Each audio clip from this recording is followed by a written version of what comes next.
Assalamualaikum warahmatullahi wabarakatuh. Perkenalkan, nama saya Gilang Akbar Pratama. Saya dari jurusan S1 Perbankan Syariah Metro. NPM saya 20030210024. Saya dari kelas A semester 1. Di sini saya akan memberikan ilmu hadis dan pembagiannya. Secara terminologi, ilmu hadis dirumuskan dalam definisi yang dikemukakan oleh ulama mutakadimin sebagai berikut.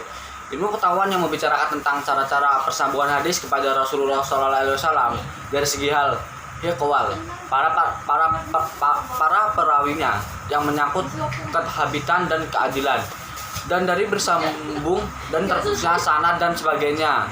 Pada perkembangan selanjutnya oleh ulama mutaqarrin, ilmu hadis ini dibagi menjadi dua, yaitu ilmu hadis riwayah dan ilmu hadis dirayah akan diuraikan sebagai berikut. Ilmu hadis riwayah, yang dimaksud ilmu hadis riwayah ialah yang ilmu pengetahuan yang mempelajari hadis-hadis yang berdasarkan kepada Nabi SAW, baik berupa perkataan, perbuatan, takrir, tabiat maupun tingkah lakunya. Ibnu Al-Aqfani mengatakan bahwa yang dimaksud ilmu hadis riwayah adalah ilmu pengetahuan yang mencakup perkataan Nabi SAW, baik periwayatan, pemeliharaan maupun penulisan atau pembukuan lafaz-lafaznya.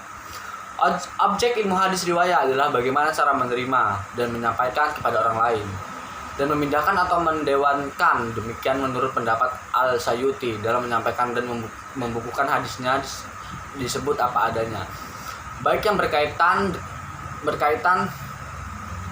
tentang zaz, kejanggalan dan kecacatan. Demikian pula ilmu ini tidak membahas kualitas para perawi, baik keadilan, kedabitan dan kefasikannya.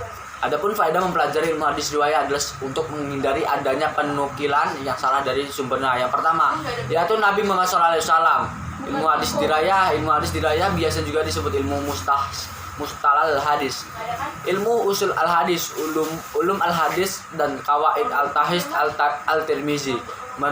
Mentarifkan ilmu ini dengan undang-undang atau kaidah-kaidah untuk mengetahui keadaan sanad dan matan secara menerima dan meriwayatkannya, sifat-sifat perawi dan lain-lain. Al-Tirmizi mendefinisikan ilmu hadis dirayah sebagai berikut.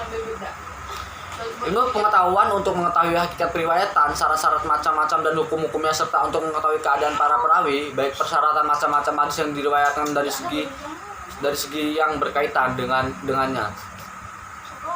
Adapun yang dimaksud dengan hakikat periwayatan adalah penukilan hadis dan penyandaran kepada sumber hadis atau sumber berita. Syarat-syarat periwayatan adalah penerimaan perawi terhadap hadis yang akan diriwayatkannya dengan berbagai cara. Penerimaan seperti melalui al-sama, pendengaran al-ijazah, pemberian izin dan perawi. Macam-macam periwayatan adalah membicarakan sekitar diterima atau ditolaknya suatu hadis. Keadaan adalah pembicaraan sekitar keadilan, kecacatan para perawi dan syarat-syarat mereka dalam menerima dan meriwayatkan hadis. Macam-macam yang diriwayatkan meliputi hadis-hadis yang dapat dihimpun pada kitab-kitab tasnif mengujam.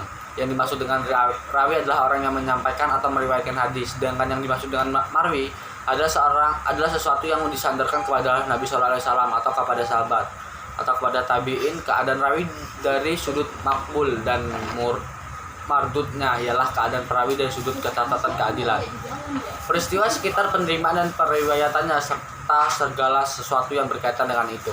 Sekian dari saya akhiri. Wassalamualaikum warahmatullahi wabarakatuh.